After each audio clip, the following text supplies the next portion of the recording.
Right, it's going to be a really short video today because we've not a lot to show you because the plasterer's in, Tom. We're going to show you that in a minute. So what we're going to do today, we're going to run the cables. We're going to run Cat 6. Now this is an exterior grade Cat 6. So basically Cat 6 is a much more future-proof cable. Cat 6 supports up to, I think it's 10 gigabits per second, and Cat 5 only does 100 megabits. So Cat 6 is a way better cable. The little bit inside the Cat 6 cable also gives it more strength. Right, so what we need to do, we need to get this Cat 6 cable from the customer's modem, which is there, and we need to get that over to our garden room. So she's got a cavity under her floor, so what we're going to do, we're going to go under the floor, we're going to drop this cable down, I'm going to pull it across, we're going to also put the steel wide armoured in, which we'll talk about in a second, and then we're going to bring them both out of the little hole that John and Davey just created. So you need to get your carpet up, a little pair of nips in corner, pull it from carpet grippers, like that. You just pull it up then. Right, so what we want to do is get down here. Now she's got floorboards, so I can see there, look, there's a joint in the floorboard, so there's a joist there.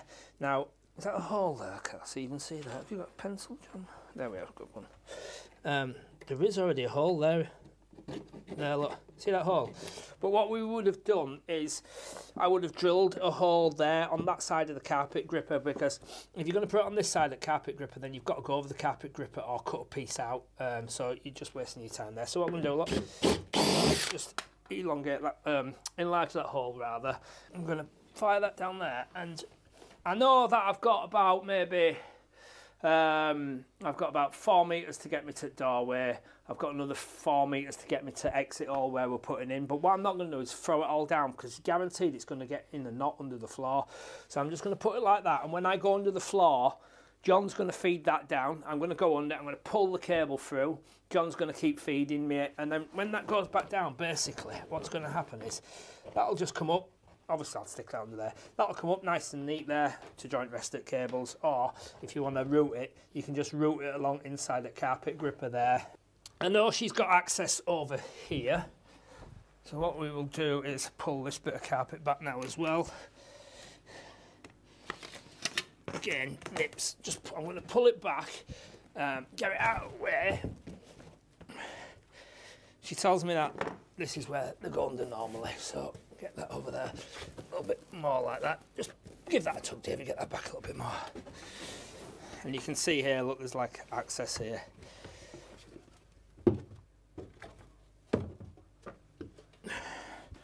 Right, these are the loose ones, yeah. So I'm just going to number them. That one's split, just so I know which way they go back down. I'm fanning around later on. But you can see there, look, she's got about maybe a good 4 foot under her there. I don't know if Davey can see. There's holes being punched in the wall there. Can you see that?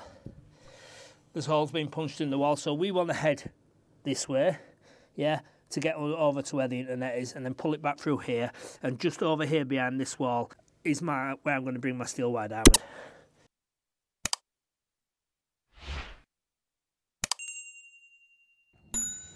Right, so we're under the floor in the hallway.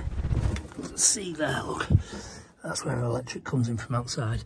So over here now, over here's the living room, and you can see over there is yeah, John, shake it like that. You see over there, that's where his cable's coming down. So I'm going to go over there and retrieve that. You see the space is reducing over here quite a lot. Quality electrical work. So we'll pull that back. And what I'm going to do is I'm just going to thread it over the top of these pipes, simply because what I'm going to try and do is keep it off the floor, and then if she has any vermin coming in at any point, then hopefully they won't be chewing on it. So again, send that through there. Camera works really well. Right, let's have a look, get back to where we can hopefully find Davey. Hopefully that's not live.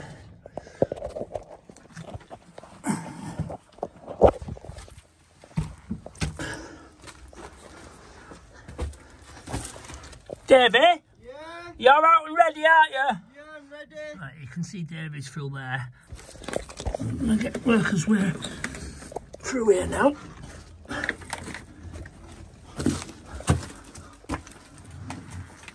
What I'm going to do with this now is try and fish this cable above this mess of pipes and cables, and you can just see over there our exit hole where we're going to go out of. So what we'll do now is, I don't know if you'll see that, I'm going to thread that through to John now.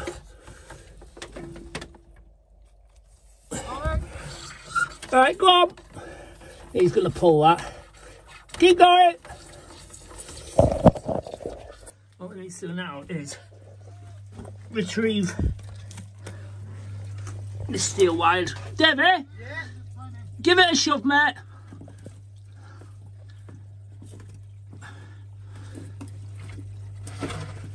There we go. Right, 1 minute, Davey. Davey, yeah. You'll feel me pull it now. Don't push it, I'll pull it. All right. I'm not so much bothered with this one. It's steel wide armoured, so there ain't nothing chewing through this.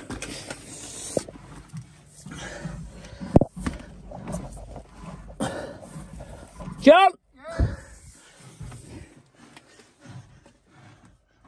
John's going to pull what he needs now. Right, let's try and get back out of this hole now.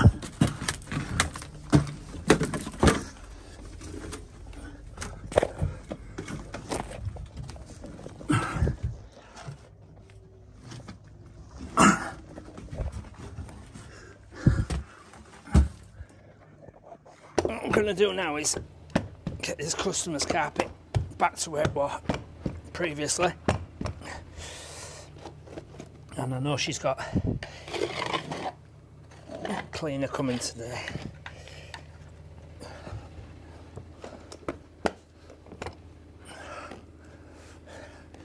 What John's done in there now, he's just cut off that cable. He stuck a couple of metres extra down floor just as a backup. And what we'll do now, we'll wait until we come and connect up the meter and the what's it called, John? The modem. And then what John's going to do then, he's going to give you a full detailed video about connecting up and what to use or what you can use, where you're going to get a solid, good signal, same as what you would have if you were in your house. Right, so this is covered under the stairs outside, obviously, yeah. That's where I pulled the cable through for Davey, so we're going to cleat it up there. Sparky's going to put his isolator somewhere on this wall. You can see there's already a hole there in that wall where some tails have previously come through, and just behind there is the consumer unit, but there isn't enough room to get an isolator on there, so he will bring his tails through and pop into there. It'll go down our steel wide armoured, through that hole which I'll seal up, under the floor and over to the garden room and to the consumer unit in there, and we are using 10mm steel wired armour.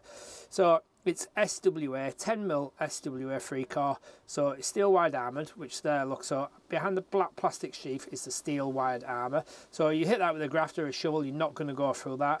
Rodents ain't going to bite through that either. Then it's got a plastic sheathing on there, and then it's got its 3 cores inside, and the 10mm refers to the cross-sectional area of the cable. So that's it. That's your 3-core. Obviously they'll have to be colour-coded and identified. You've obviously got your brown, your live. I generally colour code the black as blue because that was the old neutral anyway, and the grey will be the earth. So there you go, that's your 3-core steel wide armoured cable. The backfill in the cable there, you can see, look, what we had to do, we couldn't get the drill bit to go through, so we've punched a hole in the wall, so we filled that with expanding foam, and they're going to backfill it now. You can see just point to that conduit there, John. You can see the conduit, that houses the Cat 6 and the steel wide armoured next to it.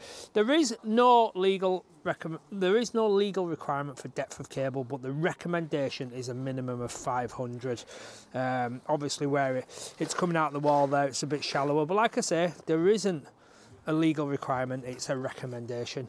And what they're going to do then, they're going to go up the wall there and cleat that up the wall. So you've got your power, you've got your Cat 6, and John's going to now repair this lawn. You can see there he's cut off them turfs. What he'll do, he'll stand all that down and he'll put the turfs in, he'll braid the hell out of them at the back of his shovel, and they'll look lovely, won't they, John? Yeah. Tom's just finishing his plastering up in there, look. Quality plaster. If you're in Leeds and you need a plasterer, let me know. Right, so I told you it was going to be a short one today. I'm going to give you a full breakdown of every single penny we've spent in a minute. Right, you can see the brought the steel wide armoured up there. The consumer unit's there. It's going to go in there. He's got the Cat 6 there. Tom's told him to hold off on the tacking because he's just plastered it. That will go across and feed the internet in there. Left the window open a little bit all weekend because this room is going to start drying out and that water needs to go somewhere. So let's go have a look inside and then we will talk about costings. Right, there's something about these, right? He's cleaned them out as Tom, yeah? But when we come back Monday, we're going to have to get a little stiff brush and we're going to have to clean that track out properly because when you put your LED diffuser back up there, little bits of plaster break off and you can see it on the light and it's a right pain. So you have to clean them out properly. I don't know if there's anything on the market to put in before you can take them out, I really don't know. That wall there is going to be a feature wall. She's going to hopefully decide on floor this weekend. We have forgot to put the single back box there for the Cat 6. Cut that out Monday, John, or something. So John will cut that out Monday, but because it's got like a flange around it like that, you don't actually see any damage to the wall, so it's not a problem. So just, watch them, Debbie. Just to prove a point there, look. He's a good, tidy, clean plasterer, is Tom, and if you want any plastering done in your Leeds area, then let us know and we'll pass you on to him. But like, you know, he's got some plaster in there, it is what it is. But there, John's put his tape around there, look, watch. I'll pull that off now, and then I've got a nice clean screw hole in there. So for the sake of a little bit of masking tape and a couple of minutes, he's like saved himself a lot of time there and possibility of not being able to get his screw in.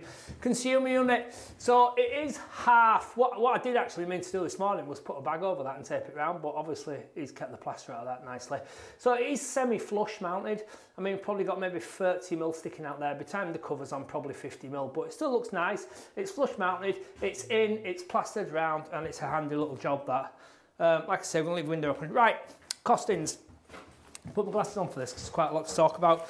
Before I forget, somebody asked me what brand these lights were and how much they cost.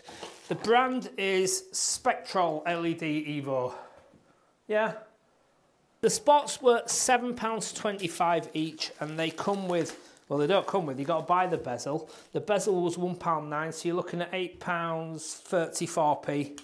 And that's magnetic, and you've got a choice of colour of bezels. I think they were white, they were black, they were stainless, they were brushed, they were gold, all kinds of covers. Nice little magnet on there. And they're low profile as well, so they will sit in our ceiling lovely. That LED track, somebody asked about that. The LED track for 4 tracks and the speaker cable, it cost me £35.76. Quick maths on that, John, what's that about? I think they're about £7 each, one of the tracks when we got them last time.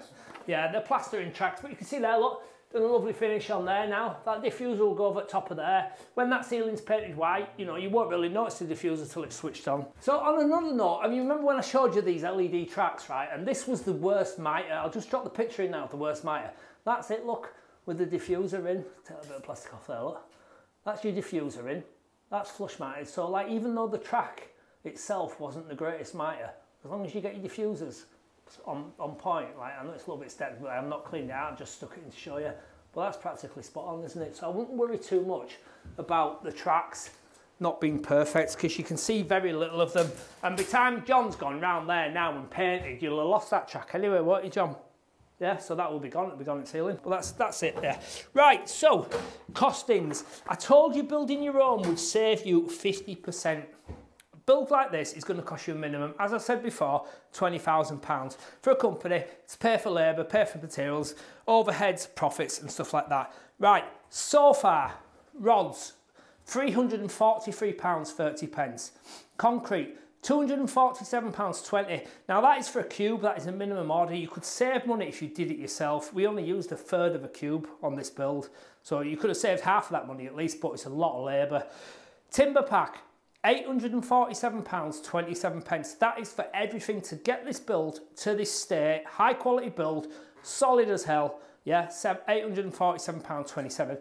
The steel beam above the door, that was £209.04. Now, you have to buy a full beam. We've used half the beam. So I noticed a couple were on my Facebook group. I've got a group that sells bits and pieces for garden rooms and somebody's selling half a beam on there for £109, I think it was, which is a good price.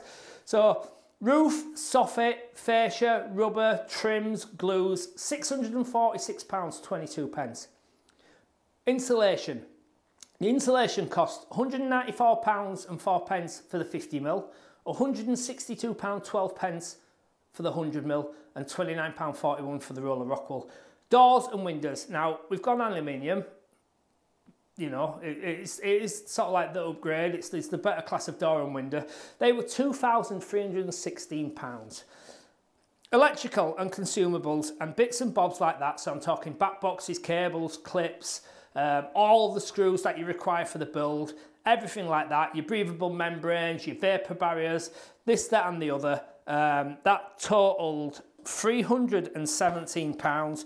Right, so there was a couple of other little bits and pieces, like I've got my steel wide armoured, I've got my Cat 6, my conduit, bits and pieces like that. We are now coming in at £6,423.54.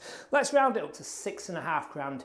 This building is practically finished. What it needs doing inside now, I need to buy the LED strips, which I've not bought. Yeah, I've got the diffusers, I've got the transformer. I need to buy my face plates for my second fix. We've already got the 2.5 cable, which will be running on Monday. I've got to buy my heater, my flooring, my skirting board. By the time John painted it and it's cleaned, and that feature wall, it will be finished inside. Outside, we're having metal sheets on that back, we're having metal sheets on that side which faces the neighbour, the front elevation and the side elevation with the window. She's having, I think it was called Eco Slab, but we will talk about it next week when we come to fit it, because I have never fit it before. So we're going to fit that, and we're going to try and recess the outdoor socket in it as well, because it's going to look a dog sat on top. So £6,500. I'm thinking, what would you say, maybe £1,200 for cladding, John? For the nice cladding, maybe. How much was the metal work? Because we paid for that, we've just not got the receipt yet, have we? 250 quid, I think. Right, it's about 250 quid it cost us for the metal for that side as well, and some flashings. So that'll bring us up to, that'll be about £8,500, won't it? Yeah, £8,500. You're talking a £20,000 room here, built to the best quality you're ever going to get. This will outlive anybody watching this at this present day today. Yeah, we'll be all dead and buried before this is even remotely gives way. Right, so build packs, everything you need to build to this quality is in the build pack, yeah? All the materials and all the instructions. That in conjunction with this set of videos, you cannot go wrong. It is foolproof. Now, you can sit at home and go, well, I ain't got all the fancy tools you guys have got. Well, I've got a video with basic tools. I've literally got an impact drive and a circular saw and hand tools, and I've done a build exactly like this one, same size kind of thing anyway, yeah? So it is all literally measuring and cutting. You measure, you cut, you watch, you read, and you assemble, and it's simple, and you're going to save yourself on this build £10,000 guaranteed. Please like, subscribe, and we'll see you next week.